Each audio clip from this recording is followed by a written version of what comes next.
បាទសួស្តីអ្នកទាំងអស់គ្នានិងសិស្សានុសិស្សយើងទាំងអស់គ្នាណា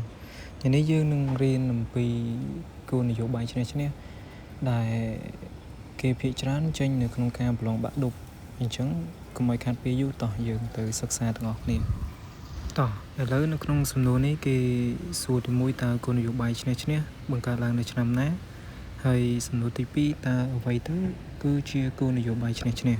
នេះគឺជាចម្លើយមួយនយោបាយឈ្នះឈ្នះគឺបានបង្កើតឡើងនៅថ្ងៃទី2កុម្ភៈឆ្នាំ1991ដោយសម្ដេច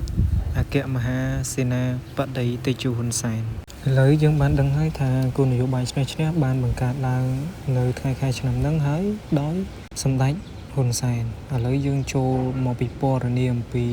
ទី2វិញម្ដងគោលនយោបាយឈ្នះឈ្នះគឺជាយុទ្ធសាស្ត្រដែលបញ្ចប់វិបត្តិចំនួនសង្គ្រាមរវាងភាគីពីរឬច្រើនដែលនាំមកនូវសុវត្ថិភាពនិងសន្តិភាពនៅកម្ពុជាមានន័យថាគោលនយោបាយនេះគឺជាគោលនយោបាយមួយដែលគេធ្វើការបង្រួបបង្រួមគ្នារវាងភាគី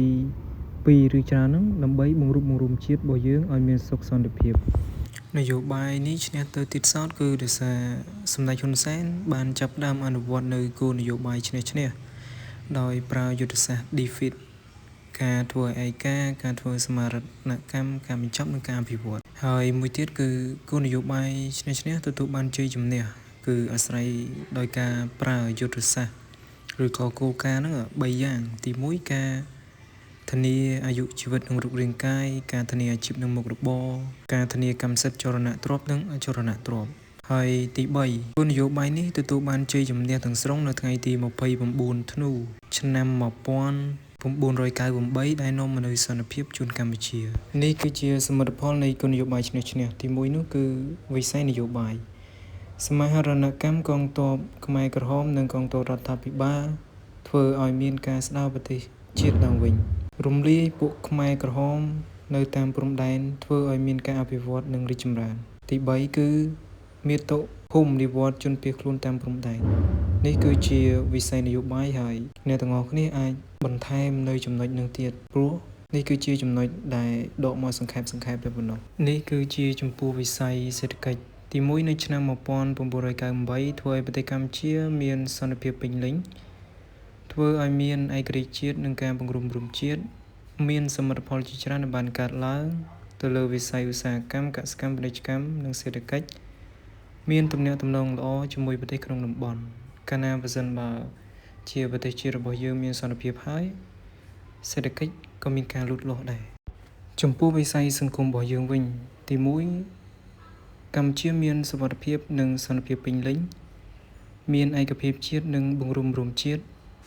មានកំណែទម្រង់វិស័យអប់រំសុខាភិបាលព័ត៌មានសង្គមសន្តិភាពនាំឲ្យប្រទេសកម្ពុជាបានធ្វើជាប្រធានអាស៊ាន3លើកបានដោយជោគជ័យនេះគឺជាចម្លើយរបស់កត្តាទាំងអស់នេះព្រោះថាបើសិនបើជាគោលនយោបាយនឹងឈ្នះគឺសមិទ្ធផលទាំងអស់គឺនឹងកើតឡើងទៅលើវិស័យនយោបាយវិស័យសេដ្ឋកិច្ចនិងវិស័យសង្គមអញ្ចឹងនៅក្នុងការប្រឡង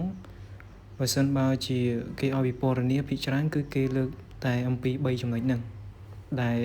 បើសិនបើជាគេឲ្យធ្វើការពណ៌នាឥឡូវវីដេអូរបស់យើងក៏បានឈានដល់ទីបញ្ចប់ដែរហើយ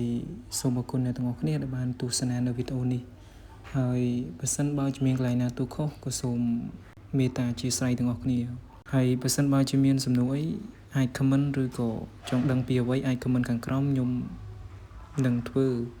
ចែកជូនអ្នកទាំងអស់គ្នាហើយកុំភ្លេចជួយចុច Subscribe ម្នាក់មួយផងអរគុណ